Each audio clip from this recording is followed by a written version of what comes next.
को जय मसीह की। सुबह के समय हम एक वचन अध्ययन करेंगे जो फिलिपियों की पत्री दूसरे अध्याय के चौथे वचन से है। हर एक अपनी ही हित की नहीं वरन दूसरों की हित की भी चिंता करे। सिसिल रोड्स को पूरे ब्रिटेन में बहुत ज्यादा इज्जत दी जाती है। ये एक राजनेता और साम्राज्यवादी भी हैं। वही है जो विश्व प्रसिद्ध रोड्स स्कॉलरशिप को भी देते हैं। वो बहुत ही बेहतरीन और ढंग के कपड़ों को पहनने के लिए जाने जाते थे, लेकिन उसी समय वो बहुत ही ध्यान से रहते थे कि उनके द्वारा पहने हुए कपड़े दूसरों के मनों को दुखी ना कर दे। उन्होंने एक बार अपने घर पे रात के खाने के लिए बहुत लोगों को निमंत्रित किया था। वहाँ आने वाले लोगों में एक नौजवान था जो तभी रेल की यात्रा खत्म करके आ रहा था और वो सीधा रोड्स के घर पहुंचा था। रेल की यात्रा के दौरान उसके कपड़ों में सिलवटें आ गई थी और उसके कपड़े काफी गंदे हो गए थे। लड़का सोच रहा था कि मैं सीधे जाकर भोज में कैसे शामिल हो जाऊं। वो नौजवान जैसे ही अंदर घुसा उसने देखा कि सब लोगों ने बहुत ही खूबसूरत तरीके के कपड़े पहन रखे थे। उसने जब खुद के कपड़ों को देखा तो उसे बहुत ही शर्मिंदगी महसूस हो रही थी। उस नौजवान की हालत को रोड्स ने बहुत अच्छी तरीके से समझ लिया। अभी तक जो खूबसूरत कपड़ों को पहनकर टहल रहे थे वो रोड्स फौरन अपने कमरे के अंदर गए और एक पुराना कोट जिसमें बहुत सारी सिलवटें थी उसे निकाल कर पहन लिया।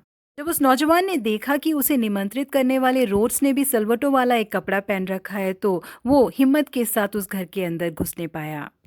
इस घटना के कुछ समय बाद ही उस नौजवान ने महसूस किया कि पहले रोड्स ने बहुत ही बेहतरीन कपड़े पहन रखे थे, लेकिन उस नौजवान की मन की हालत को समझकर तुरंत जाकर उन्होंने एक सलवटों वाले कपड़े को पहन कर आए।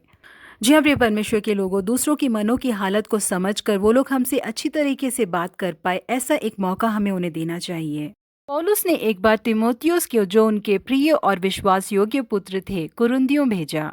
उस समय तीमोथी बहुत ही डरने के स्वभाव के थे और नौजवान थे। लेकिन उस समय कुरिन्थियों की कलीसिया श्रृंगार करने में, वाद विवाद करने में, लड़ाई करने में पाए गए थे। इसलिए तीमोथियुस उन लोगों को देखकर घबरा ना जाए करके उन्हें भेजने से पहले ही पौलुस कुरिन्थियों की कलीसिया को लिखते हैं कि यदि तीमोथियुस आ जाए तो देखना कि वह तुम्हारे यहाँ निडर रहे। और वो लोग तीमोथियो को साधारण सा नौजवान ना समझ ले, इसलिए उन्होंने लिखा कि क्योंकि वह मेरे समान प्रभु का काम करता है, इसलिए कोई उसे तुच्छ न जाने।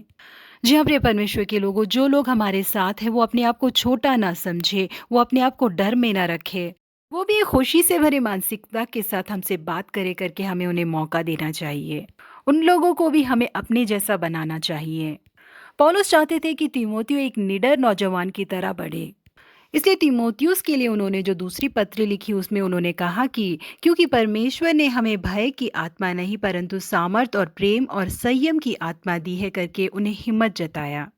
जी हाँ प्रिय परमेश्वर के लोगों, परमेश्वर हमें भी कई लोगों को मजबूत बनाकर सही राह पर चलाने का ज्ञान दे। प्रभु आप सबों को आशीषित करे। Have a blessed day.